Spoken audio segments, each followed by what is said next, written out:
Some visuals in this insert are not suitable for sensitive viewers. This is Thembi, or Hope, in early 2015 when she was just 3 weeks old. This healthy little calf is a miracle baby because she was born to Thandi, a white rhino cow that survived a horrific poaching incident 3 years ago at the Kariega Game Reserve on the Eastern Cape coast. At the time of the horror, no one would have guessed that Thandi had the spirit to endure the cruel and excruciating experience of having her face hacked off, let alone go on to produce a bouncy baby. But her survival is largely due to the spirited dedication of vet Dr. William Folds and his team. This was the first time our cameras glimpsed the little calf, as Mother Thandi had kept her well hidden in dense thickets. So I've just had probably one of the highlights of my life just happened to me. And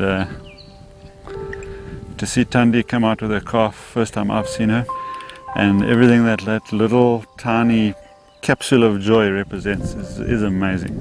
There's just so much packaged in that baby. She represents all the pain and suffering of her mother. She represents all the efforts of hundreds, maybe thousands of people to take her through her healing and monitor and watch her and treat her and share her story around the world. Rhino poaching incidents are terrible stories, and Thandi's started off as appalling as most. 3 years ago, the pastoral settings of the Kariega Game Reserve offered a laid-back destination for tourists who came to enjoy the Eastern Cape's wildlife, including the very relaxed horned rhino. At this time, the reserve had been poacher-free, but the threat still loomed. So the reserve management decided to dehorn 2 of its biggest animals that were typically found close to the national road. And this probably saved their lives. During the night of the 2nd of March, 2011, the worst of nightmares came true, and poachers darted 3 rhino near the national road before savagely hacking off their horns, mutilating their faces.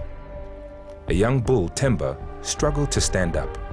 He had fallen on his hind leg, cutting off blood flow to it while he was anesthetized. The biggest bull died from blood loss, and then the heart-wrenching sight of a mutilated Thandi confronted William. Those animals were waking up, just the full horror of the pain that they possibly weren't feeling hit them in one go. And geez, the female, on the one hand she was obviously waking up to the horror and the pain, on the other hand she was trying to stand up, so as she was standing up she kept on hitting her head on the ground, which must have added to the pain. But to watch them go through that agony as they began to feel the full extent of what had actually happened to them, it's just an unbearable thing to go through.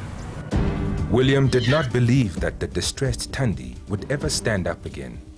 Evidently in agony, she bravely struggles to her feet and then runs off into the valley below. Because the poachers had overdosed Thandi and Thembi with anesthetic, William could not administer more sedatives to treat them right away. Both animals were constantly monitored. The bull's leg was extremely swollen, so that he struggled to get up or put weight on it, a condition more life-threatening than his facial injuries. He was also not eating or drinking. Rangers reported that an alert Thandi was eating, drinking, and defecating, some encouraging news in the midst of adversity. So William made the call to operate. On a cool morning, 4 days since the poaching incident, William met the Kariega team, rangers, and volunteers whom he prepped for the bloody sights they would witness. Thandi was the first patient for the day. She's located from the helicopter and tranquilized. When William first saw her untreated face, he realized that it was much more mutilated than he expected.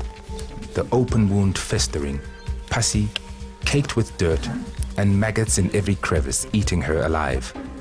His unpleasant job entailed washing them off her, cleaning out the wound, and cutting away dead flesh and bone. The wound was very deep, the poachers having hacked into her sinuses, cutting beyond the horn and growth plate. There was a piece of bone like that that they removed. On top of that was the growth plate, and then the horn started. So her skull used to go there, where my hands are, and then the flesh, including the growth plate, was on top of that. All of that. She's dosed with antibiotics and painkillers. This was her first operation, but she would need many more during the following year, including pioneering skin graft surgery to get her well. Then it was Thembi's turn. Found hiding in the thickets, he was tranquilized, and it was evident that he had not eaten since the attack and was severely dehydrated. Treatment on his face when he was first found prevented maggot infestation, but sadly, there was no improvement in the leg and the question of euthanasia had to be raised.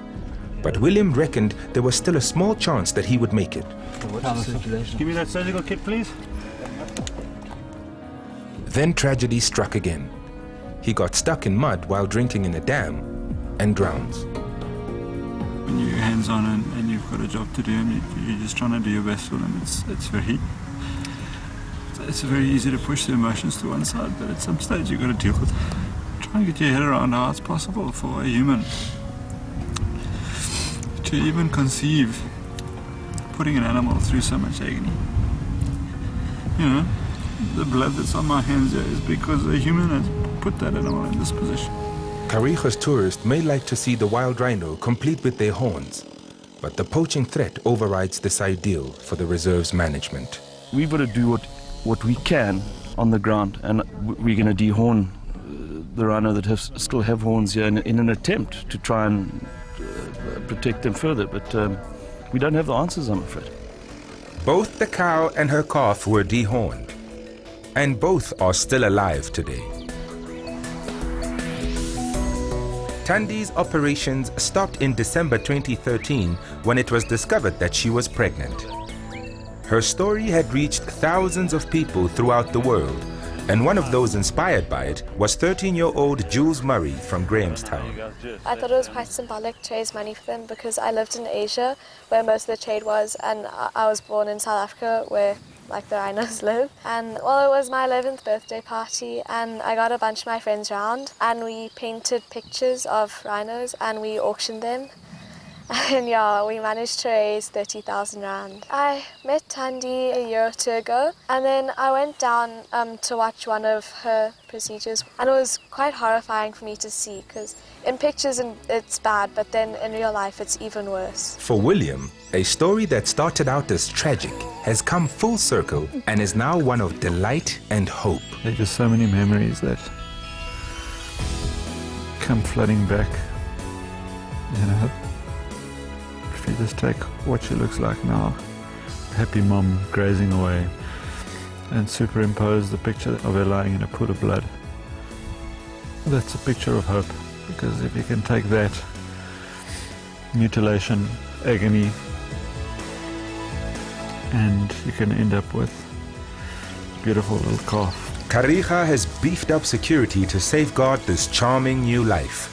The poachers are still out there, but this heartening new chapter in the story of Thandi continues to unfold.